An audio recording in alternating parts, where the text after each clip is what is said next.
Hello everyone, and welcome to another Genshin lore video. Today, I'll be going over some fun facts about the characters in Genshin Impact. This video will only be focusing on characters released from version 1.0 to version 1.6, and I plan on covering later versions in the future. Also, this video does contain spoilers for the quests listed on screen now, so if you haven't done those, you have been warned. Anyways, let's move right on and get into the video.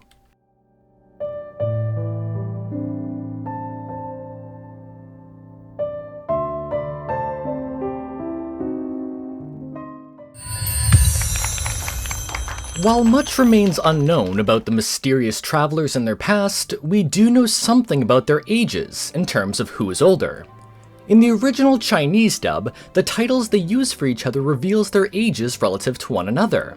Aether calls Lumine younger sister, while Lumine calls Aether elder brother, making Aether the older of the two. Either way, they still consider themselves as equal, usually settling things with rock, paper, scissors. The energetic outrider Amber keeps a journal where she writes down many of the special events in her life. This includes her learning how to make her signature dish, and even when she met the Traveler for the first time. The journal also tells us about the feathers that adorn her vision, with them coming from a magical bird. After chasing it for 3 days, Amber finally caught that bird, and Master Jean gave her special permission to take a few of its feathers as a reward. While the mischievous Kaya does sport an eye patch, he is perfectly able to see with both of his eyes. During the Hidden Strife event back in version 2.8, you could find some of Kaya's letters on the roof of the Knights of Favonius headquarters. These letters do state that Kaya's eye was actually injured during his fateful fight with Diluc, but he wasn't blinded by this. Afterwards, he wanted to make Diluc believe that he was, but Diluc did know the truth. Even though Lisa was seen as one of the best students at the Sumeru Academia, she soon left and returned to Mondstadt. She was put off by how much people had to sacrifice to get the highest knowledge, something she didn't think was worth it. Ever since then, Lisa doesn't take things too seriously, hence her personality. Some people claim that Lisa's lifespan was shortened by a cursed book, but this information is not found anywhere in-game. This info actually came from an interview in March of 2020, 5 months before the game was released. Since it hasn't been brought up officially since, it can't be confirmed. When Barbara and Jean were young, their parents decided to split up. Barbara would go with their father, Seamus Pegg, while Jean would go with their mother, Frederica Gunhilder. Since her father worked in the Church of Favonius as the Cardinal of Daybreak, Barbara would soon become the deaconess of the church. Even though she went with her father, she does still have contact with her sister and mother. We've seen Barbara and Jean interact a few times, and Frederica even sent Barbara a sunflower-style dress.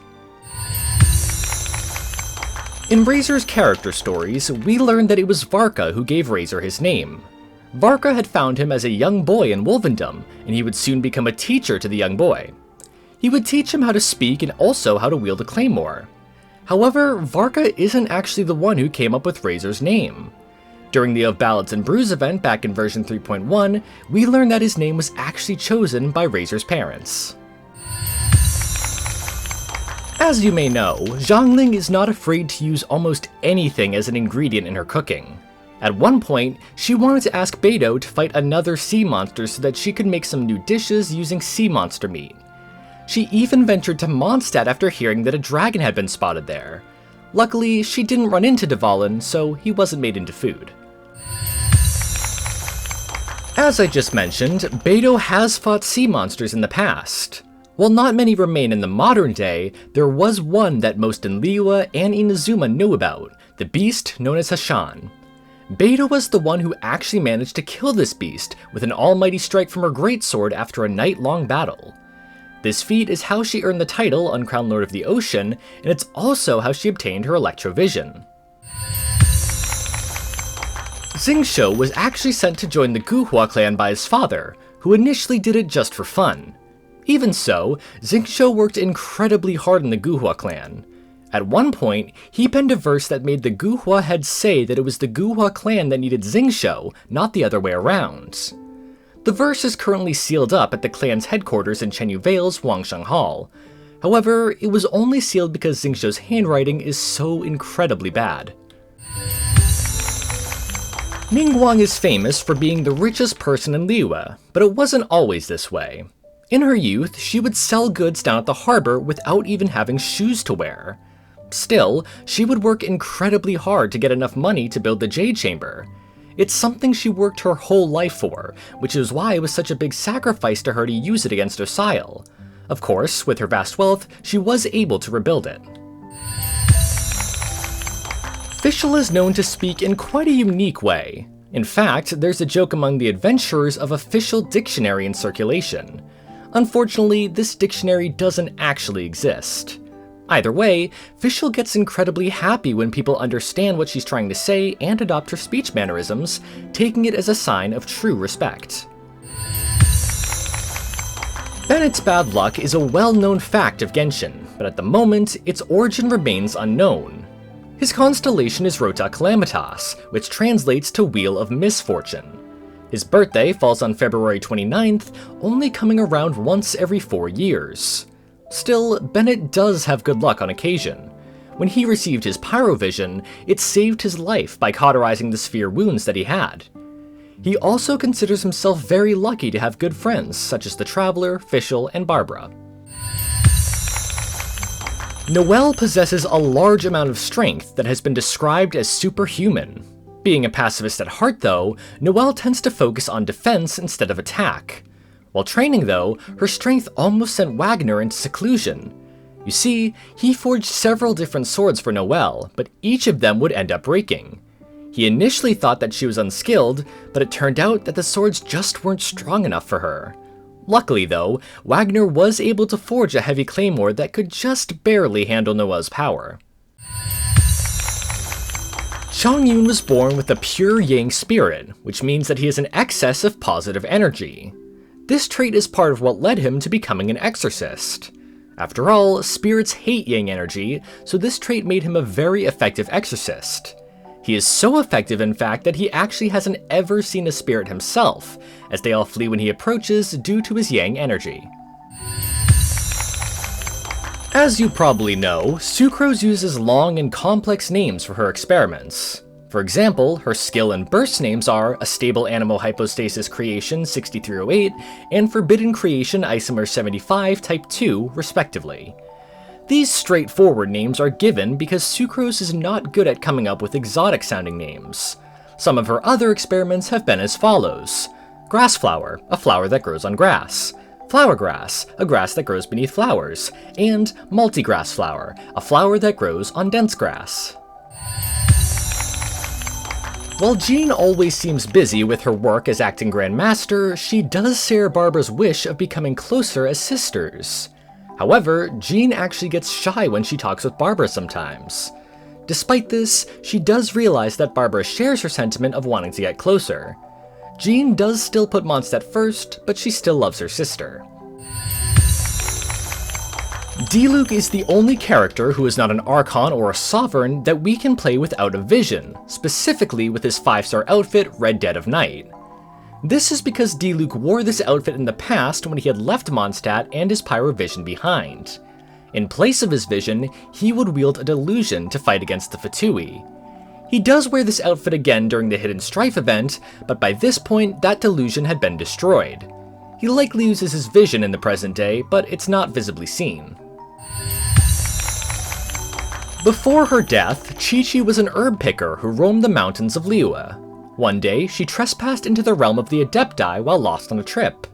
She would be caught in the crossfire of a battle and killed. However, the Adepti noticed that she had been granted a cryovision in her last moments. Not willing to let her die, the Adepti each gave her a portion of their strength. She did live again, but went into a berserk state. As a result, Mountain Shaper would seal her in amber, where she would stay for 1,000 years.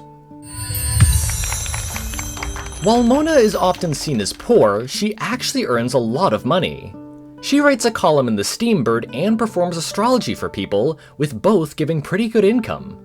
The only reason she doesn't have that much money is because she tends to spend it all right away on objects that she needs for her research.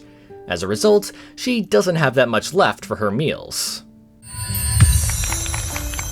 Unlike many other characters, Keqing initially did not want her vision at all. everything she has is the result of her own hard work, but she believed that in the eyes of others, that credit would all go to her vision. Since she's a skeptic of the gods, she believed it was given to her as an insult. As such, she tried to destroy it countless times. She set it on fire, ran it over with a full minecart, and even threw it from the Jade Chamber. Eventually though, she did come to appreciate her vision, realizing that the act of dictating her will was still up to her. As most of you probably know, the vision that Venti wears is a fake. It is simply a glass ornament he wears so that he can freely roam the world as Venti. While this fake vision doesn't have any elemental powers, it does have one unique use. Since Venti no longer carries the Holy Lyre de Hermel, he needed another lyre. Instead of just getting a normal lyre, he just gave his fake vision the ability to transform into the lyre de Fruling. Klee is well known for her love of blowing things up. However, it's possible that her bombs have actually changed the face of Teyvat. If you compare the map of Mondstadt in Jean's office to the in-game map, you can see a few differences around the Stormbearer Mountains. In Klee's character stories, it's revealed that Klee literally blew up the mountains. While the differences between these two maps may be a result of Jean's office using a map from an early beta, it is still true that Klee blew up those mountains at one point. Diona is known to be able to make drinks that taste amazing no matter what ingredients are used. This gift was actually given to her when she was younger as a blessing from the Spring Fairy of Springvale. However, Diona initially believed her encounter with the Spring Fairy to be nothing more than a dream. During the Waterborne Poetry event in 4.1 though, Diona realized that it wasn't a dream, as she finally got to meet the Spring Fairy, an Oceanid by the name of Callirrhoe.